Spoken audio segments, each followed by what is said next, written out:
반갑습니다. 안녕하세요. 저는 팬텀아츠의 서바이벌을 통해서 채용이 된 P.H 카노라고 합니다. 저를 모르시는 분들도 정말 많으실 텐데 저도 개인 방송도 따로 하고 있고 심령 스팟이랑 공포를 주로 해서 컨텐츠를 하고 있고 이렇게 매주 월요일 공포 라디오를 진행을 앞으로 맡게 되었으니 많은 응원 좀 부탁드리겠습니다. 열심히 잘해보겠습니다.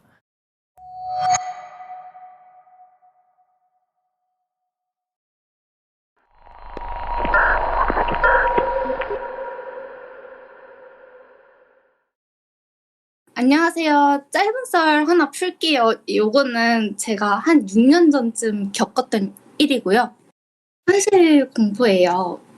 지역은 충청북도에 있는 땡땡구 땡땡동이에요. 이 대학교 근처여가지고 집값 떨어질까봐 제가 깊게는 얘기 안 할게요. 제가 대학교 첫 자취를 하면서 겪었던 일이고요.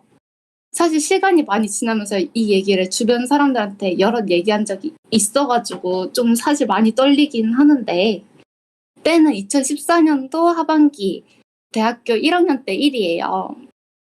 지방으로 대학교를 갔던 저는 1학기 때 편도로 약 2시간의 거리를 통학도 하고 알바를 같이 병행을 하면서 무리한 스케줄 때문에 이제 커피를 몇 대 동안 막 이렇게 잘잘 쏟았어요.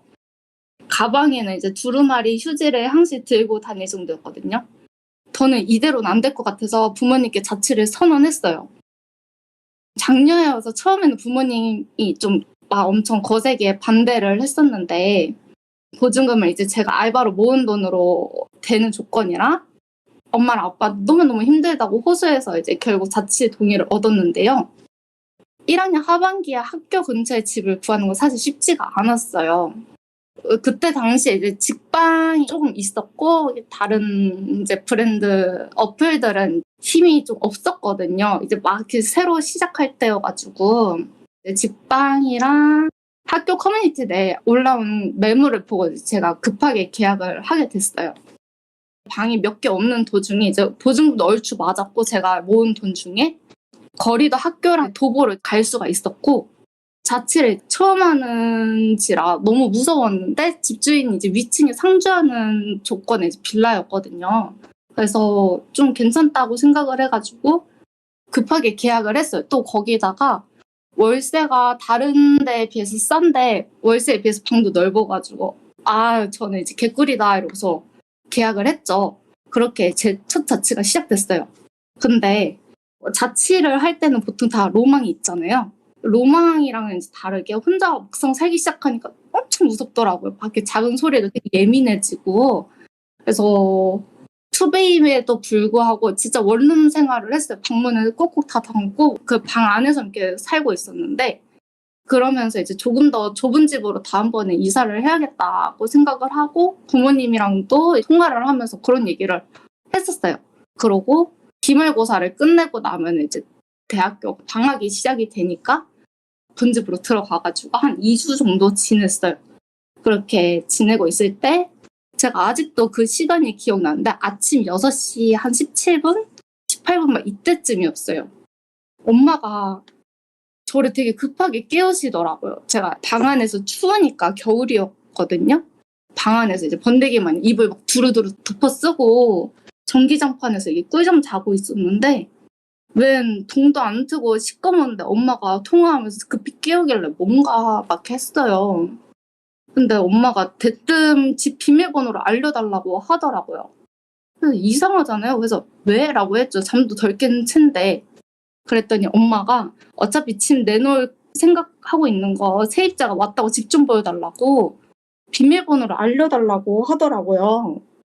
근데 이상하잖아요. 암만 집을 구한다고 한데 누가 동 뜨기 전에 집을 보러 와요. 그리고 어떤 이렇게 살고 있는 사람이 동 뜨기도 전에 집을 보여줘야 암만 집을 나간다고 한데, 그래서 잠이 맞겠지만 너무 이상하다는 생각이 바로 들어가지고 엄마한테 나 비밀번호 안 알려준다 라고 얘기를 했어요.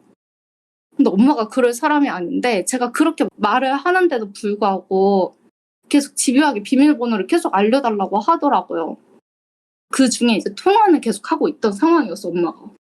더 이상하잖아요. 왜 핸드폰도 전화도 안 끊고 밖이 되게 껌껌한데 집 비밀번호를 계속 알려달라고 세입자 왔으니까 그때부터 쎄한 느낌이 막 왔어요. 그래서 솔직하게 얘기 안 해주면은 절대 안 알려주겠다고 똥꼬집을 피웠거든요. 그렇게 엄마랑 얼마간의 이제 실랑이를 벌이다가 엄마가 안 되겠는지 솔직하게 얘기를 해줬어요. 네가 무서워할까봐 얘기 안 하려고 했는데 지금 니네 집 앞에 어떤 남자가 와서 자기 여자친구가 이 집 안에 있고 같이 사는 사이인데 쌀 사오래서 쌀을 사왔는데 문을 안 열어준다고 소란을 피워가지고 위층에 살던 집주인이 내려와서 경찰 대동한 상태니까 집 비밀번호 알려줘라 라고 얘기를 하더라고요. 그제서 이제 저는 비밀번호를 일단 우선 알려줬어요. 온몸에는 소름이 싹 끼쳤죠. 이게 도대체 무슨 일이 일어나고 있는가 싶었어요. 그렇게 비밀번호를 알려준 후에 엄마는 주임분이랑 통화를 끊었고 제게 물어보더라고요. 혹시 너 남자친구가 있었니? 라고 물으시더라고요. 그래서 저는 아니라고 했어요. 없었거든요. 그래서 저도 웬 미친놈이야 라고 되물었죠. 이제 그때 당시에 상황이 너무 이해가 안 되는데 비밀번호를 알려줄 수밖에 없었던 이유가 엄마 말도 너무 납득이 됐고 거기다가 이제 그 집 자체가 1층 공동 현관이 비밀번호가 없는 현관이었고 건물들 자체가 좀 워낙 다닥다닥 붙어있는 빌라였어요. 대학교 원룸촌이다 보니까.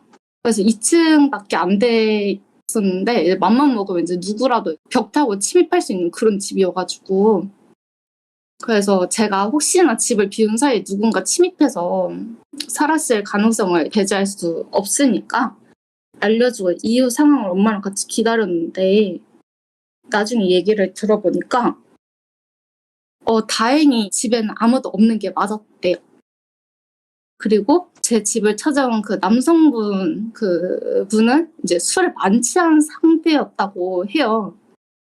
후에 얘기를 들어보니까 집주인도 처음에는 난동 때문에 잠이 덜 깬 채로 허겁지겁 나왔었는데 웬 건장한 남자가 술이 떡이 든 채로 집 앞에서 난리를 치고 있길래 처음엔 제 애인인 줄 알았대요. 시끄럽게 부니까 가까이 갔는데 술 냄새를 막 이렇게 팔팔 풍기고 있으니까 무섭잖아요. 집주인도 여자분이셨거든요. 거기다가 제설제 포대 이따만한 거 큰 거 들고 와가지고 쌀 사왔다고 바락바락 우기고 있는데 미친놈이죠. 네. 문 열라고 거기다 소리치고 있으니까 얼마나 무서웠겠어요. 그래서 서둘러서 경찰을 부르고 경찰을 대동한 상태로 비밀번호를 저한테 동의를 얻고서 열고 한번 돌아봤다고 해요. 제 집을 찾아와서 난동을 부렸던 그 남자는 범죄 이력이 없고 술이 취했다는 이유로 기가 조치를 받았다고 하더라고요.